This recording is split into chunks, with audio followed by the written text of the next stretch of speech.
Bismillahirrahmanirrahim. Assalamualaikum warahmatullahi wabarakatuh. Alhamdulillahirabbil alamin wa bihi nasta'inu ala umuri waddin. Wassalatu wassalamu asrafil anbiya'i wal mursalin wa ala alihi wa sahbihi ajma'in. Rabbi shrah li sadri wa yassir li amri wahlul min lisani yafqahu qawli. Amma ba'du.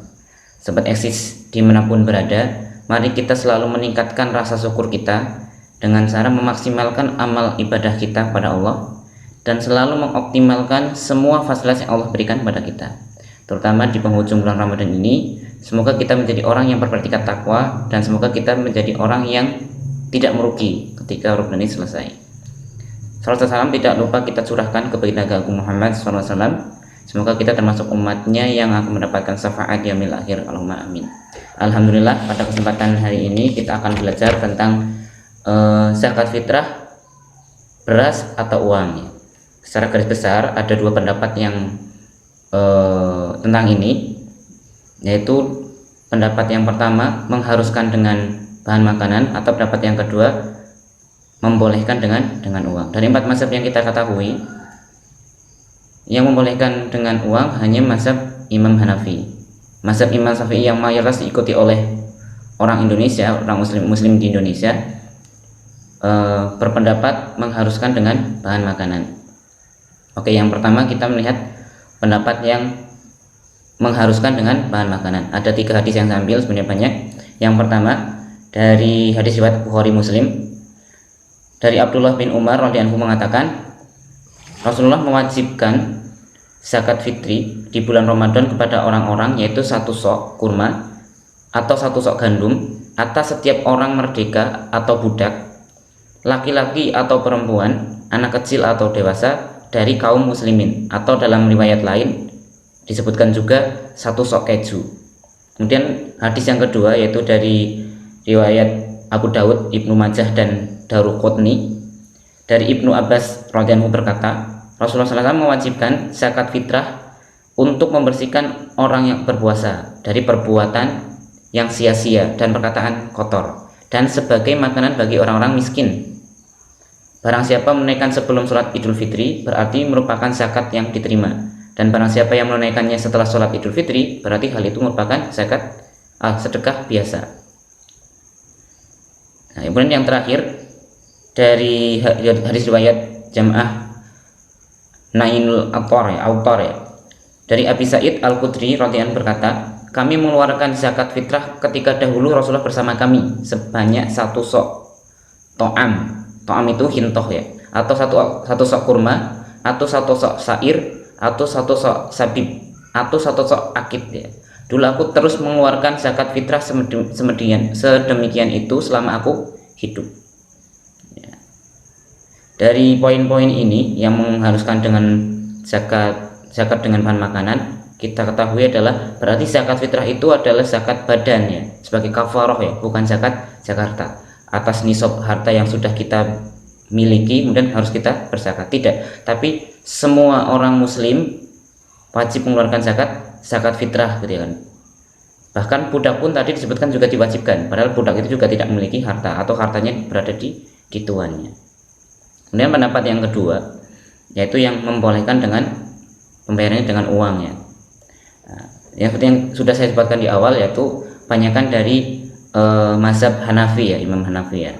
Yang pertama dari kalangan tabi'in yaitu ulama besar Al Hasan Al Basri, beliau mengatakan boleh memberikan dirham atau uang perak dalam zakat fitrah ya. Ini bisa dilihat dalam Ibnu Abi Sibah dalam Al Musanaf ya, juz 3. Kemudian yang kedua dari Abu Ishaq As-Sabi'i meriwayatkan dari Subair, ia berkata, saya mendengar Abu Ishaq berkata, saya bertemu dengan mereka, yaitu Al Hasan dan Umar bin Abdul Aziz.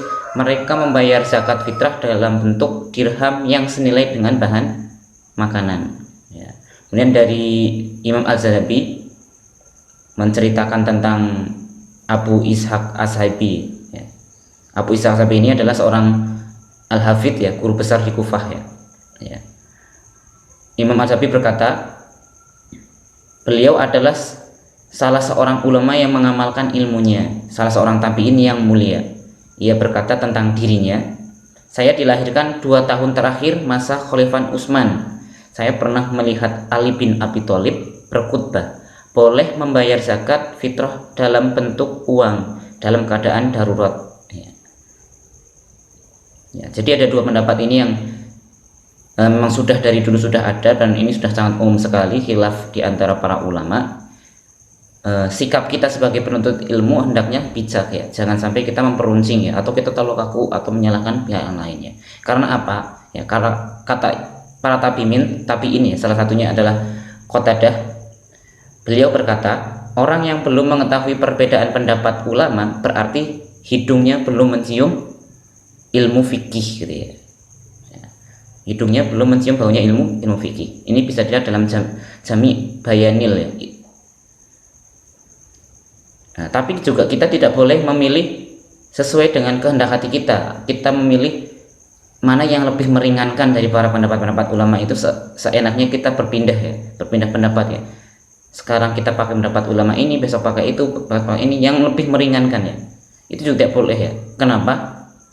Kata Ibnu Qayyim al-Jauzi berkata, barang siapa yang mencari-cari pada perselisihan ulama pendapat yang meringankan atau memberikan rukhsah, maka ia akan binasa atau hampir binasa. Ya, gitu ya. Ya, mungkin kesimpulan pada kali ini adalah kita lebih berhati-hati untuk mengambil sebuah ilmu gitu ya. Dan semoga kita selalu terhindar dari beberapa yang memang tidak perlu kita lakukan. Nah, mungkin alternatifnya juga ketika teman-teman jadi panitia atau membayar zakat, lebih pengen berhati-hati, teman-teman lebih memilih untuk membayar dengan bahan makanan, atau ketika nanti teman-teman hanya punya uang, bisa dibelikan bahan makanan dulu, atau ketika teman-teman menjadi panitia amil, menyediakan bahan makanan yang kemudian bisa ditukar oleh para muzaki yang hendak membayar zakat fitrah gitu ya. Dan hendaknya juga teman-teman sebagai seorang yang terpelajar hendaknya memberikan edukasi pada masyarakat bahwa zakat itu hendaknya dibayarkan pada amil, bukan pada sembarang orang ya. Apalagi banyak di kampung-kampung memberikannya pada, ya mohon maaf ya, pemuka agama yang mereka menumpuk zakat ya, gitu ya. Seperti pada kasus pandemi saat ini, lebih baiknya adalah membayar pada amil ya. Sampai saat ini mereka masih berjibaku untuk memberikan zakat-zakat, sedekah-sedekah pada orang yang membutuhkan. Tidak hanya sekedar dia mengumpulkan selesai, dan dia juga mendapat bagian sangat luar biasa banyaknya gitu ya. Ini Allahu alam, itu ilmu yang kita pelajari pada hari ini tentang zakat fitrah, terutama pada pembayarannya, yaitu uang atau bahan makanan. Terkait kapan waktunya pembayaran, kemudian berapa itu satu so ya, insyaallah bisa dilakukan kita pelajari pada waktu selanjutnya ya. Ya, sekian, mohon maaf bila banyak kata yang kurang dari saya. Kekurangan hanya milik saya pribadi, kelebihan hanya milik Allah Subhanahu wa taala. Semoga kita mendapatkan berkah dari ilmu ini, dan semoga kita selalu senantiasa memaksimalkan waktu yang kita punya, terutama pada bulan Ramadan ini. Ya, sekian. Wassalamualaikum warahmatullahi wabarakatuh.